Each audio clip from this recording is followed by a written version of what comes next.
Bonjour et bienvenue dans cette nouvelle vidéo qui va vous donner un aperçu du traitement des données. Avant de vous lancer dans le traitement des données, il faut d'abord vérifier dans les préférences du logiciel que le moteur mathématique que vous souhaitez utiliser est correctement configuré. Vous pourrez ensuite à ce moment-là lancer le moteur mathématique, charger un ou des sujets, visualiser les données associées, créer un ou des processus de traitement de données. Et une fois que ces traitements ont été effectués, vous pouvez les enregistrer et même les recharger lorsque vous quittez, puis relancer Docomètre. Nous en étions donc restés à cet exemple d'expérience dans laquelle nous avions créé un fichier de configuration d'acquisition basé sur un Arduino dans lequel nous avions utilisé deux entrées analogiques, EN1 et EN2, ainsi qu'une variable que nous avions appelée moyenne. Nous avions ensuite créé deux processus d'acquisition basés sur cette configuration d'acquisition, un qui durait 10 secondes et l'autre 5 secondes. Et dans chacun de ces processus, nous faisions un calcul courant de la moyenne des entrées analogiques, et ce calcul, nous le mettions dans la variable moyenne. Enfin, nous avions créé un sujet qui comportait deux sessions. Chacune de ces sessions comportait elle-même 5 essais, et nous avons associé à chacun de ces essais le processus PArduino ou le processus PArduino 2 alternativement. Allons donc vérifier que dans les préférences du logiciel, au niveau du moteur mathématique, vous ayez bien le moteur mathématique que vous préférez utiliser. Donc il faut sélectionner la page de préférence moteur mathématique et venir ici sélectionner celui que vous souhaitez. Alors dans mon cas, je vais utiliser Python. Ensuite, dans les sous-pages, vous allez sélectionner le moteur que vous avez en préférence.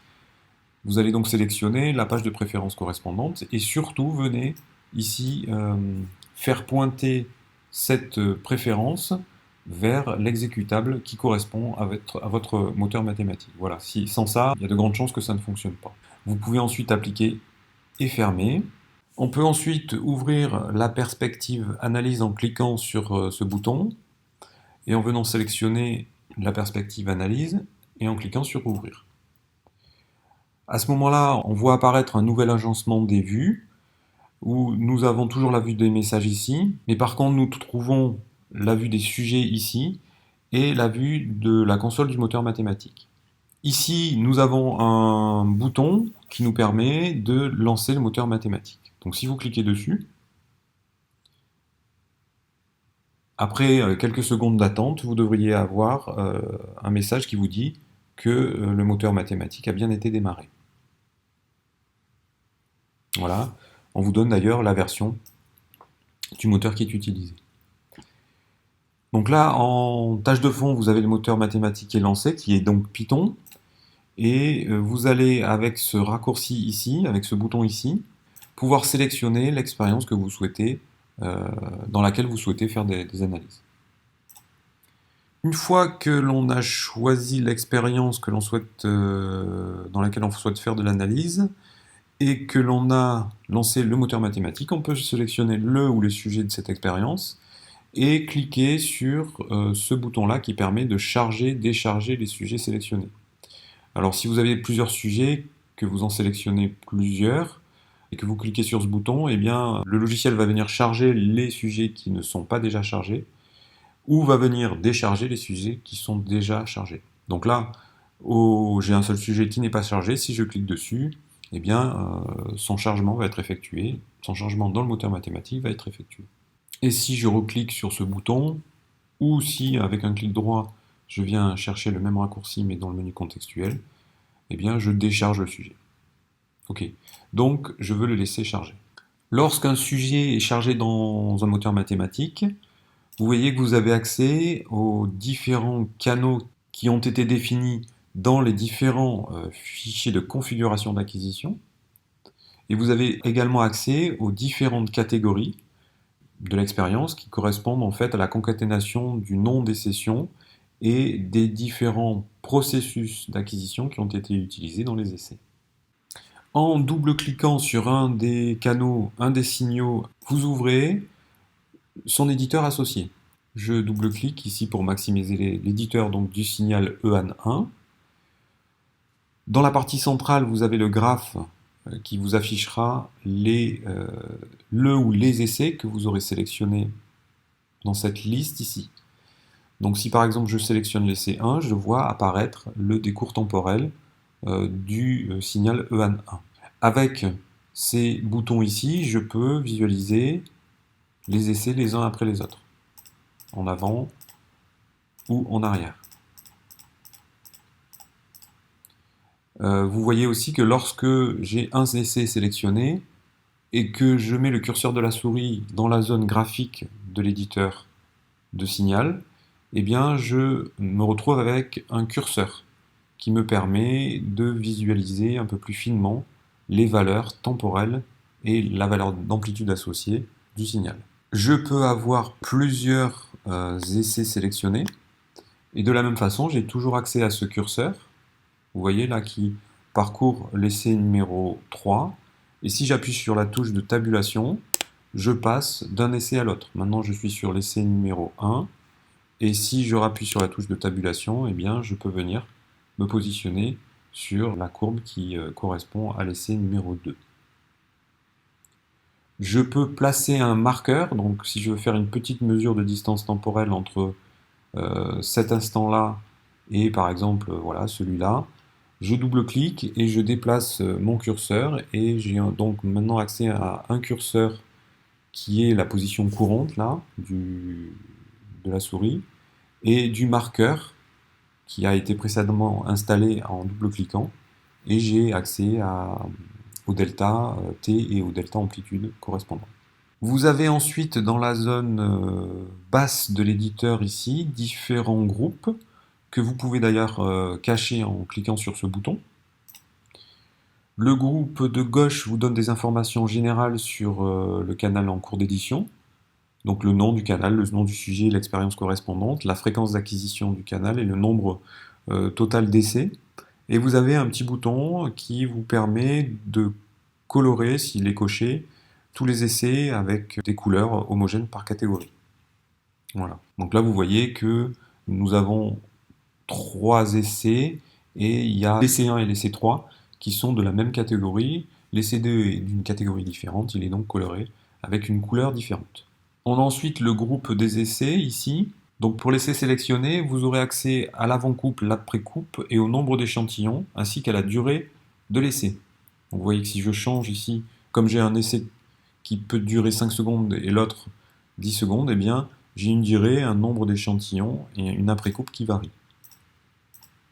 L'avant-coupe et l'après-coupe peuvent être utiles lors de l'affichage des signaux pour les différents essais.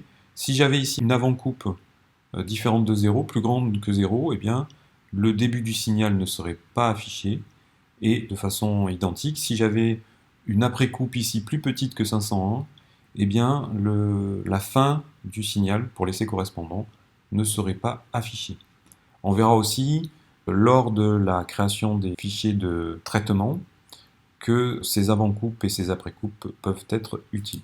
Vient ensuite le groupe des caractéristiques. Alors une caractéristique, c'est une valeur scalaire pour chaque essai. Ça peut être par exemple la valeur moyenne ou l'écart type du signal pour chaque essai. Ici, nous n'avons aucune caractéristique pour l'instant. On trouve enfin le groupe des marqueurs. Un groupe de marqueurs, c'est tout d'abord un label et un ensemble de marqueurs. Et un marqueur, c'est un triplet dans lequel on va retrouver le numéro de l'essai, un instant et l'amplitude associée à cet instant pour ce numéro d'essai-là. Alors pour illustrer la chose, nous allons créer un nouveau groupe de marqueurs qui va s'appeler du groupe de marqueurs max, puisque l'on va essayer de marquer les maximums pour chacun des essais.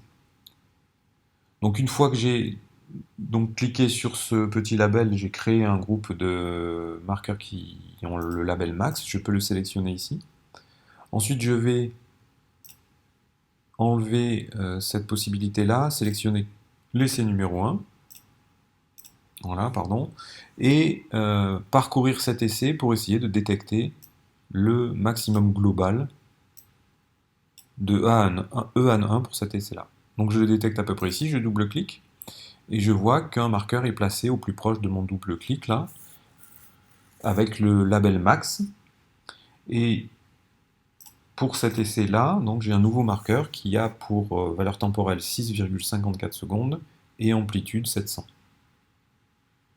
Je peux ensuite passer à l'essai suivant et faire la même chose. Donc je viens zoomer ici et double-cliquer comme ça. Voilà, et du coup j'ai un deuxième marqueur dans l'essai 2 qui fait toujours partie du groupe des marqueurs max, qui est à l'instant 379 et qui a pour amplitude 710. Et j'ai un marqueur pour cet essai 2. Pour l'essai numéro 3, ben, même chose. Alors on va venir par exemple ici, marquer ce point-là. Mais je peux avoir plusieurs marqueurs de même label par essai. Donc du coup, par exemple là, pour l'essai numéro 3, vous voyez que j'ai deux marqueurs. Un à l'instant 374 et d'amplitude 693 et l'autre à l'instant 380 et d'amplitude 692. Et vous voyez donc dans cet essai 3, j'ai deux marqueurs dont le label est max. C'en est fini pour la présentation de l'éditeur de signal. On va maintenant aller voir l'éditeur de catégorie. C'est parti pour la catégorie 1, donc je double-clique dessus pour ouvrir l'éditeur de catégorie qui correspond à la catégorie 1. Je maximise. Et vous retrouvez un petit peu le même principe avec en zone centrale la zone des graphes, des courbes, et à droite, pour le critère qui correspond à la catégorie, tous ces essais. Et ensuite, pour tous ces essais, vous aurez les différents signaux associés. Donc par exemple, si je veux voir tous les signaux associés à l'essai 1 de cette catégorie, eh bien je sélectionne l'essai 1 ici, et tous les signaux associés. Et vous voyez qu'ils ont la même couleur, parce que c'est le même essai. Si je ne visualisais que l'entrée analogique 1 pour les trois essais, voilà, on retrouve ici des couleurs différentes parce que ce sont des essais différents. On peut remarquer aussi que dans cet éditeur de catégorie, j'ai toujours cette fonctionnalité du curseur avec la fonctionnalité marqueur. Alors, avec la touche Tab, je peux toujours changer d'essai. Et puis donc, en double-cliquant, je place un petit marqueur. Et si je déplace mon curseur, j'ai la valeur delta associée. Je retrouve les groupes de marqueurs. Donc, vous voyez que là, pour l'essai numéro 1 en rouge, j'ai le marqueur max associé. Pour dézoomer, il me suffit que je fasse un clic droit, que j'aille chercher dans le menu contextuel ajuster l'item, ajuster les axes. Et on retrouve aussi les deux marqueurs que j'ai ajoutés dans l'essai numéro 3 qui est en vert. On peut maintenant quitter cet éditeur de catégorie pour revenir sur la vue des sujets et un petit commentaire au passage avant de créer un fichier de traitement.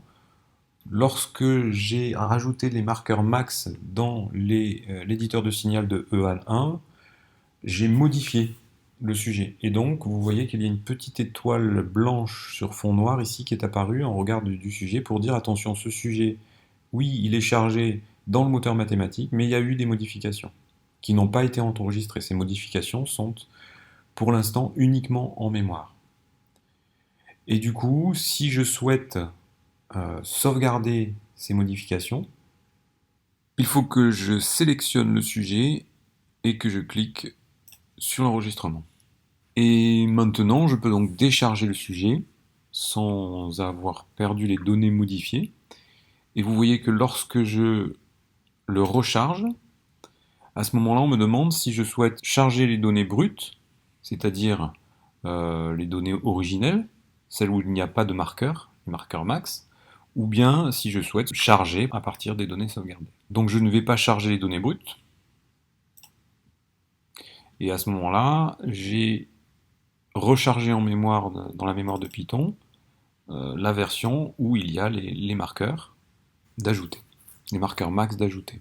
Deux derniers points importants avant de fermer cette parenthèse sur la sauvegarde et le chargement des données relatives à un sujet. Le premier, dans les préférences, vous avez dans la page du moteur mathématique un bouton à cocher qui, lorsqu'il est validé, force le chargement des sujets à partir des données sauvegardées. Donc là, en gros, on ne vous pose plus la question de savoir si vous souhaitez charger les sujets à partir des données brutes originelles ou des données sauvegardées. Non, à chaque fois qu'il existe des fichiers de sauvegarde, eh bien, le sujet est chargé à partir de ces fichiers. Ce qui ne veut pas dire que les données originelles sont perdues. Si vous décochez ici, vous pourrez à nouveau charger à partir des données originelles. Voilà pour le premier point. Le deuxième point qu'il faut savoir, c'est qu'il n'y a pas d'historique de sauvegarde des données. Il y a les données originelles, les données brutes qui seront toujours là, qui ne sont jamais modifiées, et un seul historique de sauvegarde. Voilà la parenthèse fermée. Je vous propose maintenant de décharger le sujet et de le recharger à partir des données brutes. Et je vous propose de créer un nouveau fichier processus de traitement qui va marquer le maximum global du signal moyenne sur tous les essais. Donc je fais un clic droit dans la vue des sujets et je vais chercher nouveau processus de traitement que je vais appeler A underscore max. Il est utile de préfixer le nom de tous les fichiers de traitement par une lettre, A, B, C, D, E, F, etc. Ça permet de savoir dans quel ordre devront être effectués les traitements. Donc ça, c'est le premier traitement que je souhaite faire, qui consiste à marquer le maximum du signal moyenne pour tous les essais. Je l'édite, double-clic, et je viens... Alors c'est sur le même principe que les fichiers de processus d'acquisition. Je viens déposer dans la zone d'édition une fonction que je vais configurer en tant que marquage de maximum global.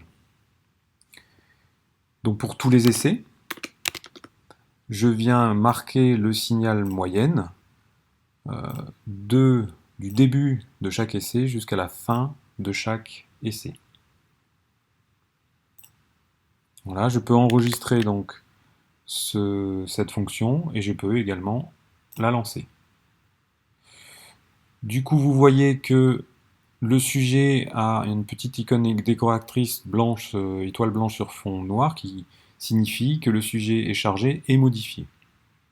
Chargé à cause du petit icône là, disque dur, et ici, le petit icône étoile blanche sur fond noir qui signifie que le sujet a été modifié en mémoire. Et donc on peut aller voir dans le signal moyenne ces marquages de points. Donc je double-clique pour maximiser. Et donc pour les C1, vous voyez que j'ai un maximum global qui est ici. Et je peux venir dans le groupe des groupes de marqueurs, venir sélectionner le groupe de marqueurs de label maximum pour l'essai numéro 1. Ça me permet d'avoir ici donc, la valeur exacte d'un point de vue temporel et d'un point de vue de son amplitude. Et je peux ici donc dérouler sur l'essai 2, voilà, sur l'essai 2, la valeur correspondante, etc., etc. Ce que je souhaite faire maintenant, c'est exporter les valeurs de ces marqueurs dans un fichier texte sur le bureau. Pour ce faire, je vais créer un nouveau processus de traitement, un nouveau fichier de processus de traitement, qui est l'étape B dans mon traitement, et qui est l'exportation. J'édite ce fichier, je glisse et je pose une nouvelle fonction à laquelle j'affecte l'exportation de marqueurs. Je sélectionne le marqueur dont le label est bien maximum, je souhaite un séparateur point virgule, et je viens ici chercher le bureau dans lequel je souhaite enregistrer ce fichier d'exportation de marqueurs. Voilà, j'enregistre ce nouveau processus et je l'exécute. Je peux maintenant aller voir sur le bureau ce fichier texte dont le nom est le nom de l'expérience, le nom du sujet, marqueur, .csv. Et donc je peux l'éditer.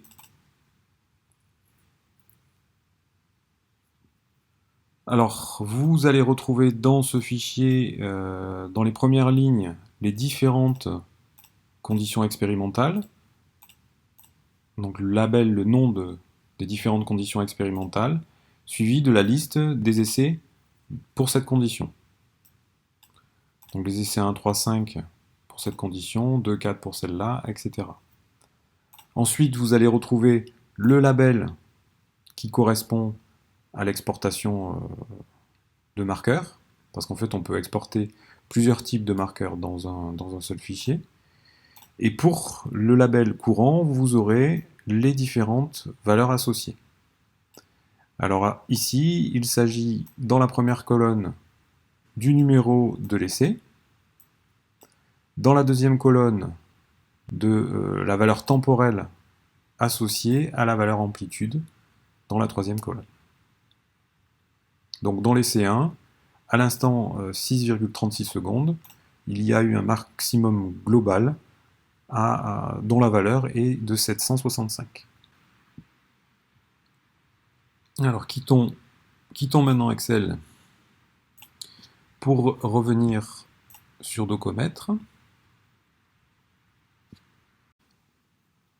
Alors vous pensez très probablement, et à juste titre, qu'il serait utile de pouvoir appliquer les traitements A et B, max et export, à tous les sujets de mon expérience.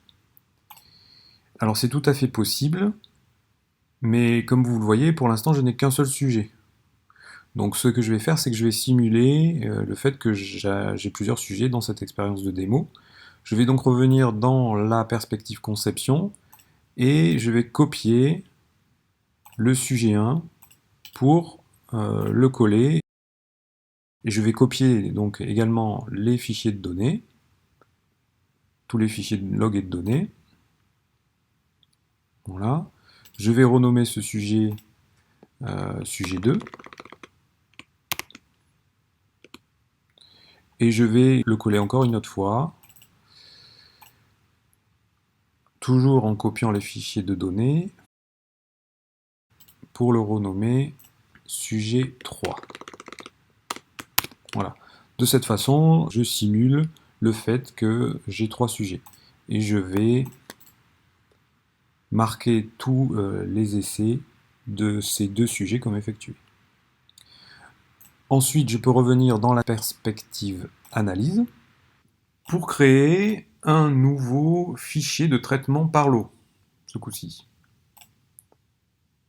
que je vais par exemple nommer batch et que j'édite.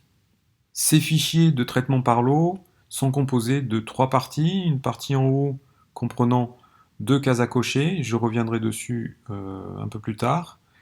Une partie à gauche qui comporte l'ensemble des traitements que l'on va souhaiter appliquer aux sujets qui sont présents dans la liste des sujets à droite ici. Donc je vais vouloir faire une détection globale de max et exporter cette détection dans un fichier texte sur le bureau. Et donc là, on se rend compte qu'il y a une importance de l'ordre d'exécution des traitements. Et je vais donc appliquer cet ordre de traitement à tous mes sujets. Alors vous voyez que là il y a une petite subtilité, c'est que le sujet 1 lui a déjà été traité. Et donc il sera impossible de créer, de recréer à nouveau des labels de type max dans le signal de moyenne. Donc ce que je vais faire, c'est que je vais désactiver, pour notre exemple là, le traitement sur le sujet 1. Et donc les traitements max et exportation ne seront appliqués que sur les sujets 2 et les sujets 3. Lorsque je vais lancer donc avec ce petit icône le traitement par lot, ce fichier batch, le sujet 2 n'étant pas chargé ici, eh bien je souhaite effectivement charger, c'est pour ça que cette case est cochée, je souhaite effectivement charger automatiquement le sujet lorsqu'en fait il n'est pas chargé en mémoire, dans la mémoire du moteur mathématique. Et ensuite les traitements seront lancés et puis je viendrai décharger automatiquement, après avoir sauvegardé les modifications, les sujets qui ont été chargés automatiquement. J'enregistre ce fichier et je lance en exécution. Donc les sujets ont été chargés, ont été traités puis déchargés, et vous pourrez voir, on peut aller voir que sur le bureau, il y a maintenant deux nouveaux fichiers CSV qui ont été créés, qui portent sur les sujets 2 et les sujets 3, et qui ont évidemment le même format que celui du sujet 1. Voilà, merci et à bientôt.